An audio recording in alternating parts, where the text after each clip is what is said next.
Hello, beautiful souls. Today, we're diving into a topic that impacts countless lives: loneliness. It's a profound human experience, but when it becomes persistent, it's not just a feeling, it's a killer.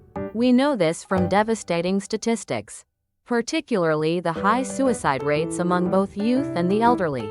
Modern seniors, in particular, face what's often called the four pains: poverty, illness, idleness, and loneliness. While poverty and illness are universal struggles, they often worsen with age, becoming chronic and compounding. Idleness, or having no meaningful activity, is a challenge we can address. So, why is loneliness so dangerous?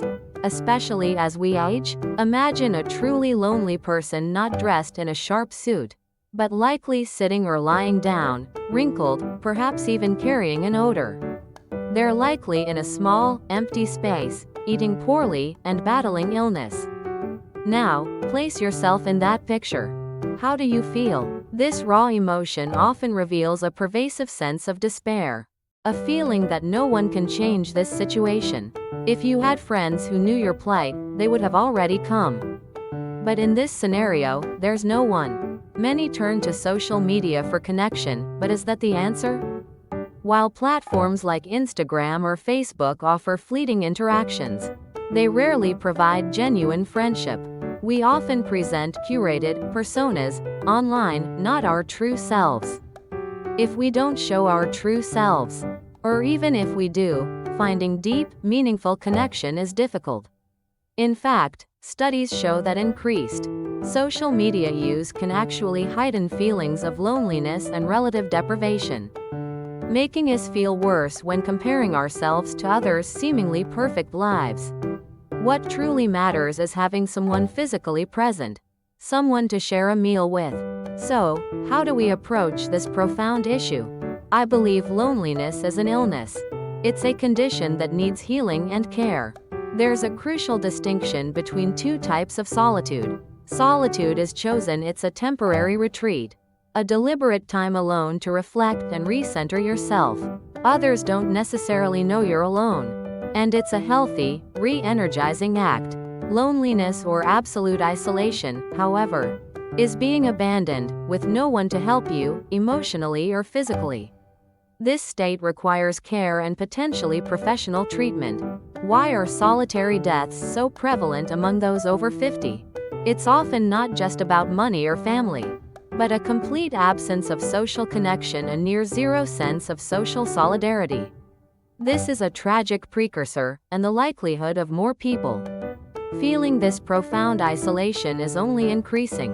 While society and government have a responsibility here, we also have a responsibility to ourselves. You cannot afford to continually abandon yourself to loneliness. It's an invasion, creeping in until one day you realize you're utterly alone. While external factors like losing family, a job, or money contribute, at the core of deep loneliness often lies depression. This depression can make us push away the very connections we need. If so, treating this underlying depressive feeling, or diagnosed depression, is paramount. If you're over 50, even a feeling of depression can be dangerous. Seek professional assessment and treatment. Don't hesitate to reach out to helplines or support centers. They are available 247. For those facing profound loneliness, I suggest 3 actionable steps. Cultivate a personal mantra which, when you hit rock bottom, have a phrase you can repeat to yourself, an inner voice that lifts you up. Something like, "Get up, let's try to go outside," or "I can do this." Repeat it to yourself until the inertia shifts.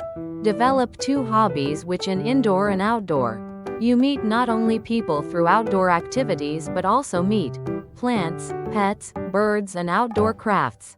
The key for outdoor hobbies is consistent, diligent participation in group activities. When you consistently show up, people will notice your absence. If you miss a session, they'll reach out. Being part of a group, even if it feels uncomfortable at first, is a lifeline. It's about your survival. Leave some energy to call for help, which is when depression and loneliness feel overwhelming, and thoughts of self-harm creep in. Always reserve a tiny bit of energy to call for help. Have a number ready, a trusted friend, a helpline, or a mental health service. Don't let yourself completely collapse before reaching out. Your life is precious, and help is available. These steps aren't easy, but they are crucial. Don't allow loneliness to become an unaddressed illness. What are your thoughts on combating loneliness? Have you found effective strategies to build connection or find peace in solitude? Share your insights in the comments below. Don't forget to like this video. Thank you. Life is a sacred balance. Please subscribe if you enjoy this channel.